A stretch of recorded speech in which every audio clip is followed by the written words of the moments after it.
TFC spiritual ప్రేక్షకులకు స్వాగతం. ఓం హ్రీంకారాసనగర్భితా నలసికాం సౌహక్లీం కళాం బిభ్రదీం సౌవర్ణాంబరధారిణీం వరసుధాధౌతాం త్రినేత్రోజ్వలాం వందే పుస్తకపాశమంకుశధరాం స్రగ్భూషితాముజ్వలాం త్వాం గౌరీం త్రిపురాం పరాత్ప్రకళాం శ్రీచక్ర సంచారిణీం. శ్రీ గురుభ్యో నమః. బెజవాడ కనకదుర్గాదేవ్యై నమః. శ్రీ దుర్గామల్లేశ్వరాభ్యాం నమః. ఈ వారం మనం గ్రహస్థితులు ఎక్కడెక్కడ ఏ రాశుల్లో ఉన్నాయో చూద్దాం. మనకి ఈ రాహువు కుంభరాశిలో, శని మీనరాశిలో, సింహంలో కేతువు యథాతథంగా ఉన్నారు. గురు శుక్రులు ఇద్దరూ కలిసి మనకి ఈ కర్కాటక రాశిలో ఉన్నారు. అలాగే రవి, కుజ, బుధ గ్రహాలు మిథున రాశిలో ఉన్నారు. ఈ విధంగా ఉన్నటువంటి ఈ యొక్క రాశులు అన్నీ కూడా, గ్రహాలన్నీ కూడా ద్వాదశ రాశుల వారికి ఒక్కొక్క రాశి వారిగా ఏ ఫలితాలు ఇస్తాయో చూద్దాం.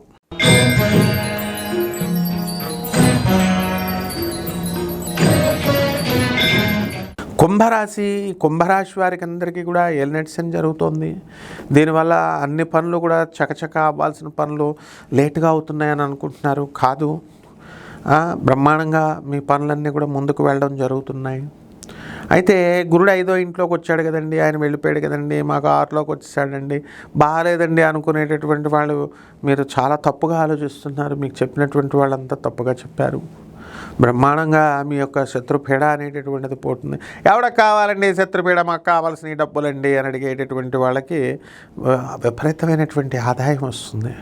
జన్మంలో ఉన్నటువంటి రాహువు, సప్తమంలో ఉన్నటువంటి కేతువు మీకు ఆదాయాన్ని ఇస్తాడు. అలాగే ఈ యొక్క రాశివారంతా కూడా విదేశాలకు వెళ్ళడానికి అవకాశాలు ఉన్నాయి. మీ పిల్లల వలన సంతోషాలు మీరు కలుగుతారు. అప్పుల బాధలు అనేటటువంటివి ఒక దారికి వచ్చేస్తాయి.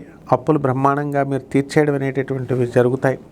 ఇక ఇంట్లో అందరూ కూడా కొత్త వస్తువులు, ఖరీదైనటువంటి వస్తువులు మీరు కొనడం చాలా ఆశ్చర్యం వేస్తుంది.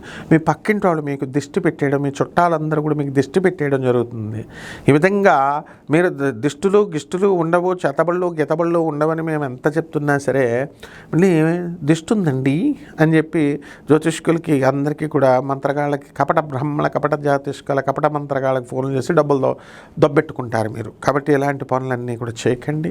కుంభరాశి వారికి అందరికీ కూడా సవ్యమైనటువంటి దిశలో మీ ఆధ్యాత్మిక చింతన పెరుగుతుంది. యమునా పుష్కరాలకు వెళ్ళారు, పుణ్యాన్ని సంపాదించుకున్నారు, తీర్థయాత్రలకు వెళతారు. సాధన మాత్రం వదలకండి. ఆ విధంగా మీరు ముందుకు వెళ్ళిపోండి. పరిహారాల దగ్గరికి వచ్చేసరికి ఈ యొక్క కుంభరాశి వారికి అందరికీ కూడా బుధగ్రహం, కుజగ్రహం, రవిగ్రహం మరి 3 కూడా మిథున రాశిలో ఉన్న కారణంగా మీరు కుజ జపం చేసుకోండి, కుజ స్తోత్రాలు చదవండి. కుజుడికి కిలోంపావు కందుల్ని ఎరుపు రంగు వస్త్రాలనిచ్చి పేద బ్రాహ్మణికి మంగళవారం ఉదయం 9 గంటలకి దానం చేసుకోండి. దశమహావిద్యల్లో ఒకటైనటువంటి బగళాముఖి అమ్మవారి యొక్క హోమాన్ని మీ ఇళ్లలో చేసుకోవడము, ఒక రావి చెట్టును మీరు కుండీలో పెంచుకోవడం ద్వారా బ్రహ్మాండంగా మీ దోషాలు, శని దోషాలు పోతాయి. శుభమస్తు.